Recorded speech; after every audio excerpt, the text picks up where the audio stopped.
Hello बच्चों, इस video में हम पढ़ेंगे अपनी पाठ्य पुस्तक क्षितिज भाग 1 का दूसरा पाठ ल्हासा की ओर। और आपको पता ही है कि इसके लेखक का नाम है राहुल सांकृत्यायन और उनका मूल नाम था जो केदार पांडे था। और उनका जन्म 1893 में हुआ था और उनका जो देहांत हुआ था 1963 में हुआ था। और ये कब की घटना है? 1929-30 की घटना है। और इसमें नेपाल तिब्बत यात्रा का वर्णन किया गया है। और मैं इस पाठ को आपको सार रूप में पढ़ाऊंगी। ल्हासा की ओर एक यात्रा वृत्तांत है। इसमें राहुल सांकृत्यायन ने सन 1929-30 में नेपाल से तिब्बत के दुर्गम रास्तों का रोमांचक वर्णन किया है। नेपाल से तिब्बत आने जाने का मुख्य रास्ता है। फरी कलिंगपोंग का रास्ता खुलने से पहले भारत का व्यापार भी इसी रास्ते से होता था। यह सैनिक मार्ग भी था, यहाँ से सैनिक जो है आते जाते थे। आज भी इस पर अनेक चौकियाँ तथा किले बने हुए हैं। कभी यहाँ चीनी सेना रहती थी। आज कई फौजी मकान गिर चुके हैं और कुछ में किसानों ने डेरा जमाया हुआ है। तिब्बत के जीवन में अनेक आराम तथा कठिनाइयां हैं। यहाँ जाति पाति और छुआछूत बिल्कुल भी नहीं है और यहाँ की औरतें पर्दा नहीं करती हैं।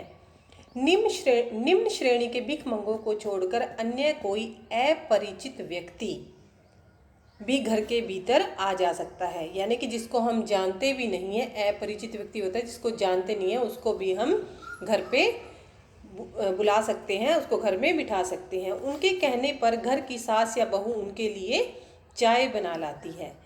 वहाँ चाय मक्खन और सोडा नमक मिलाकर और चौंडी में कूटकर मिट्टी के टोंटीदार बर्तन में परोसी जाती है। लेखक जब परित्यक्त चीनी किले से चला तो एक आदमी राहदारी मांगने आया। लेखक ने अपनी और अपने साथी सुमति की चीटें उसे दे दी। सुमति की जान पहचान के कारण उसे तोडला के आखिरी गांव में ठहरने की अच्छी जगह मिल गई। पिछली बार जब वे घोड़ों पर सवार होकर वहां आए थे तो उन्हें एक गरीब झोंपड़े में ठहरना पड़ा था। इस बार वे भिखमंगे के वेश में यात्रा कर रहे थे। डांडे तिब्बत के खतरनाक स्थल होते हैं। ये 16-17 हजार फीट की ऊंचाई पर स्थित होते हैं, इसलिए उनके दोनों तरफ मीलों तक गांव नहीं होते। नदियों के मोड़ों और पहाड़ों के कारण यहाँ आदमी दिखाई नहीं देते। ये डाकुओं के लिए सबसे सुरक्षित स्थान है। यहाँ सरकार पुलिस पर भी खर्च नहीं करती, इसलिए यहाँ खून आसानी से हो जाते हैं। डाकू पहले आदमी को मारते हैं, फिर उसका सामान जो है वो लूट लेते हैं। कारण यह है कि लोग लाठी की जगह बंदूक और पिस्तौल लिए फिरते हैं। लेखक और सुमति भिखमंगों के वेश में यात्रा कर रहे हैं, इसलिए उन्हें डाकुओं से खतरा नहीं है। वे जहाँ भी खतरनाक स्थिति देखते हैं टोपी उतारकर भीख मांगने लगते हैं।